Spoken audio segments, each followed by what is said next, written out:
जो India against corruption का movement था, पहले अप्रैल में हुआ था। इसके बाद में चर्चा करेंगे, वो लोग भी साथ देंगे। दूसरे पराक्रम जनसेवी संस्थान, जागो भारत अभियान, जितने भी संगठन हमारे संपर्क में है, हम लोग जुड़े हुए हैं। ये भी बता दें निश्चित रूप से जिस तरीके से इंडिया अगेंस्ट करप्शन का मूवमेंट चला था, हम लोग तन मन धन से इसमें साथ देंगे। आपको बहुत बहुत धन्यवाद, बहुत बहुत साधुवाद जिन लोगों ने इस कार्यक्रम को आयोजित किया है। जय हिंद, जय भारत। बहुत बहुत धन्यवाद सर। मैं आगे मंच संचालन के लिए मैं अपने साथी अमित तिवारी जी को आमंत्रित करता हूं कि आप आकर आए आगे का मंच संचालन। इनकलाब, इनकलाब, जोर से दोस्तों, इनकलाब। और मैं अपने अगले साथी श्री सत्यम पांडे जी को बुलाऊंगा कि वो आए और अपना व्यक्तित्व रखें।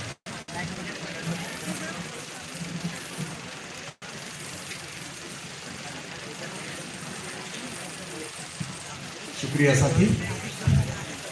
तरक्कियों के इतने साल बाद अपने हाल पर निगाह डाल, सोच और सोच कर सवाल कर, कहाँ गए वो वायदे, सुखों के ख्वाब क्या हुए, तुझे था जिनका इंतजार, वो जवाब क्या हुआ।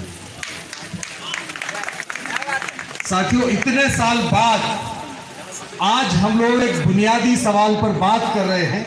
उस सवाल पर बात कर रहे हैं जो कि हमारी आज़ादी की लड़ाई का सबसे बड़ा सपना था कि जब हम आज़ाद होंगे तो हर हाथ को काम हो। आज इतने साल बाद हम उस, क्या वो सम्मानजनक है? क्या हम अपनी बेटी की शादी करते हैं किसान के बेटे से गांव में जाकर के? हम नहीं करते। एक आदमी बेटी की शादी करने निकलता है तो शहर में जो चौकीदारी करने वाला आदमी है 5,000 का उसके साथ करता है, किसान के बेटे के साथ नहीं करता। ये रोजगार नहीं है और इसलिए हमें रोजगार के बारे में सोचना चाहिए। हमारे देश में दो तरह के रोजगार हैं, एक संगठित क्षेत्र का रोजगार, एक असंगठित क्षेत्र का रोजगार। ये मौर्य जी बैठे ट्रेड यूनियन से, ये बताएंगे। कुल मिलाकर के 3% लोग जो है वो संगठित क्षेत्र में है, जिनको उनकी नौकरी की तनख्वाह में बच्चे की पढ़ाई का, सबके लिए स्वास्थ्य का और बाकी चीजों का मिलता है पैसा। बाकी असंगठित क्षेत्र में है, जिसको कलेक्टर रेट का रोजगार मिलता है, बहुत कम। हम अपना हक मांगते नहीं किसी से भी मांगे। आज दैनिक भास्कर आपको बताने जा रहा है कि प्रोफेशनल एग्जामिनेशन बोर्ड की शिक्षक भर्ती वर्ग 3 परीक्षा में बड़ी धांधली कैसे हुई। वायरल स्क्रीनशॉट की जांच कर रहे मैप आईटी ने अपनी रिपोर्ट प्रोफेशनल एग्जामिनेशन बोर्ड को सौंप दी है। जांच में ये बात सामने आई है कि एग्जाम सेंटर में रहते हुए रिमोट एक्सेस के जरिए कोई तीसरा व्यक्ति पेपर विश्राम देता हूं, ज्यादा अपनी बात ना रखते हुए, क्योंकि बहुत सारे सदस्य बैठे हैं। धन्यवाद। के खिलाफ कोई योजना नहीं बनाते तो बेरोजगारी के लिए हमारी लड़ाई सफल होने वाली नहीं है। तो दो चीजें मैं कहता हूं, एक तो सबको रोजगार की डिमांड हमको करनी चाहिए, दूसरी बात। तो देखो साथियों, आज आपके लिए वो दिन आ गया है। हमारे कई साथी गण भोपाल में मौजूद और आपके हक की लड़ाई लड़ रहे हैं।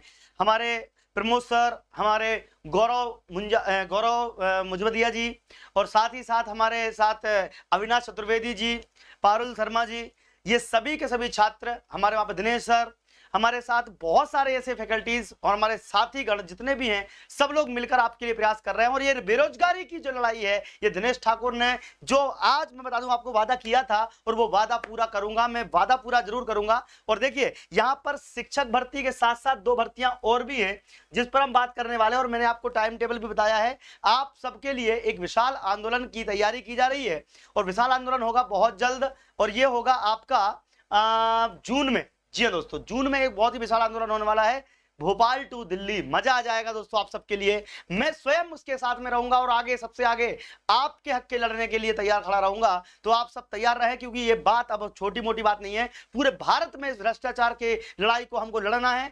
मध्य प्रदेश हो, गुजरात हो, महाराष्ट्र हो, दिल्ली हो, कहीं पर भी हो, सब जगह पर हमको, जहां पर भी ये बेरोजगारी का समस्या होगी, जहां पर भी भ्रष्टाचार की समस्या होगी, कई जगह पर इसका निराकरण हो चुका है, कई जगह पर नहीं हो रहा है, इन सब के लिए हम साथ हैं। तो हमारे आज के मुद्दे पर हम बात कर लेते हैं। आज के मुद्दे पर बात कर लेते हैं। मुद्दा हमारा है सबसे एक तो ये कि भ्रष्टाचार पर रोक लगाई जाए। जी हाँ दोस्तों, भ्रष्टाचार पर रोक लगाई जाए। नंबर 1 मुद्दा क्या है? भ्रष्टाचार पर रोक लगाई जाए और रोक के लिए नए कड़े नियम कानून बनाए जाएं। दूसरी बड़ी बात, पीबी के दोषियों को सजा दी जाए।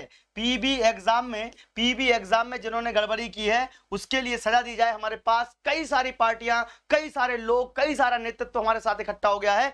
मोमेंट अगेंस्ट अनएम्प्लॉयमेंट में 2019-20 में लगातार आंदोलन किए और मैंने स्वयं अपनी अध्यक्षता में कम से कम 5 से 6 आंदोलन किए, 17, 16, 18 इन सब में करे। लेकिन दोस्तों उसका असर अब दिख रहा है हमारी जॉब्स पर, हमारे काम करने के तरीके पर। और आप सब जो इस प्रकार से एकत्रित होते हैं, आज पूरा वीडियो दिखाऊंगा।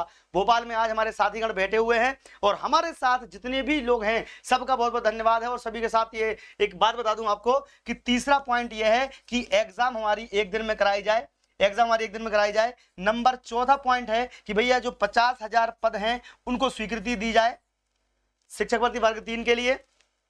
और पुलिस की भर्ती, जी हाँ दोस्तों, पुलिस की जो भर्ती है उसमें हुई गड़बड़ियों को, जिसमें एक्स सर्विसमैन और महिला को नहीं लिया गया है, उनकी भी हम लगातार प्रयास कर रहे हैं। हमारे पास 2 पिटीशन दायर की गई हैं, उन पिटीशन के माध्यम से कोर्ट केस लड़ा जा रहा है। और सबसे खास बात, एमपी पुलिस के बाद पटवारी और एसआई की वैकेंसी के लिए एक विशाल आंदोलन जून में होने वाला है। उन सब में आप सबका सहयोग चाहिए। अगर आप लोग हमारे साथ जुड़े रहना चाहते हैं तो डिस्क्रिप्शन बॉक्स में एक लिंक दी हुई है, उस लिंक को आप जरूर, जी हाँ, उस लिंक को आप जरूर ज्वाइन कर लें। आपको आने वाली आगामी जब भी हमारी जो भी रहेगा, हमारा जो भी कार्यक्रम रहेगा, आपको सूचित कर दिया जाएगा। उस व्हाट्सएप या गूगल फॉर्म को प्लीज भर दीजिएगा। उस गूगल फॉर्म आप भर दो, आपको बहुत सारा फायदा मिलेगा। तो चलिए पहले मैं वीडियो दिखाता हूं और ये बहुत बड़ा मुद्दा है। सभी छात्र छात्र एकत्रित हों, संगठित हों। मैं आपको वीडियो दिखाता हूं, वीडियो पूरा देखिएगा। विश्राम देता हूँ। यहाँ पर और महंगाई, अगर ये 2 ना रहे तो पूंजीवाद कल खत्म हो जाएगा।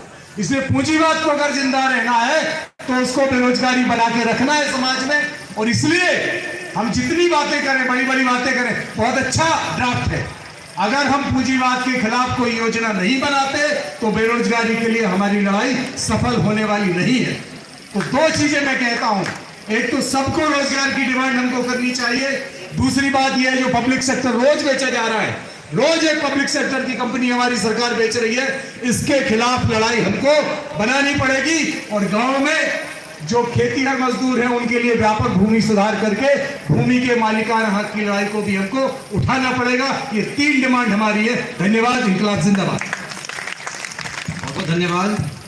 मैं अपने सभी साथियों से कहूंगा कि समय का आप ध्यान रखें, 2 से 3 मिनट के अंदर अपनी बात रखें। और मुख्य 2 बिंदु हैं, एक राष्ट्रीय रोजगार आंदोलन की रूपरेखा, दूसरा राष्ट्रीय रोजगार आंदोलन में आपके संगठन की भूमिका। कृपया करके इसी पे अपनी बात रखें। धन्यवाद। अब मैं अगले वक्ता को बुलाऊंगा, श्री केदार जी सुरोही जी, जो प्रदेश अध्यक्ष है किसान कांग्रेस प्रकोष्ठ के। धन्यवाद।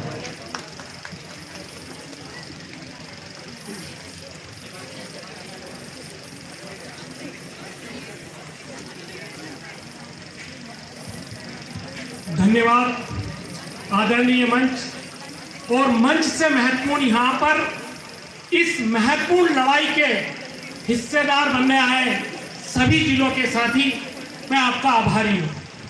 समय कम है और मुद्दा बहुत महत्वपूर्ण और बहुत ही मजबूत है।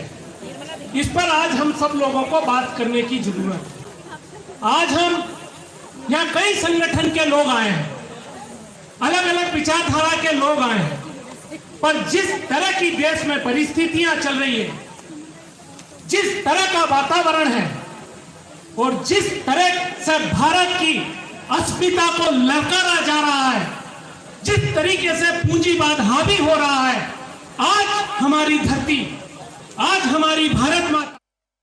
तो अभी भरपूर लोग जो है उमड़ रहे हैं और जो छात्र छात्राएं चाहते हैं कि न्याय मिले पुलिस भर्ती, शिक्षक भर्ती में, और जो चाहते हैं कि पटवारी और एसआई की परीक्षा जल्द जल्द आए, हमारे चैनल के साथ जुड़ जाएं, चैनल सब्सक्राइब करें और हमारे साथ बने रहें लगातार। हम इसी प्रकार के जितने भी कार्यक्रम हैं उनमें सपोर्ट फुल दिल से करेंगे। और जहां पर भी बेरोजगार और अन्याय के खिलाफ जहां पर भी लड़ाई होगी वहां पर दिनेश ठाकुर सबसे आगे खड़ा रहेगा। इसी शब्दों के साथ मैं आप सबसे विदा लेता हूं। बहुत जल्द आपके लिए बहुत ही अच्छी अपडेट के साथ हाजिर रहूंगा। तब तक के लिए धन्यवाद। जय हिंद, जय भारत। आपका दिन शुभ रहे।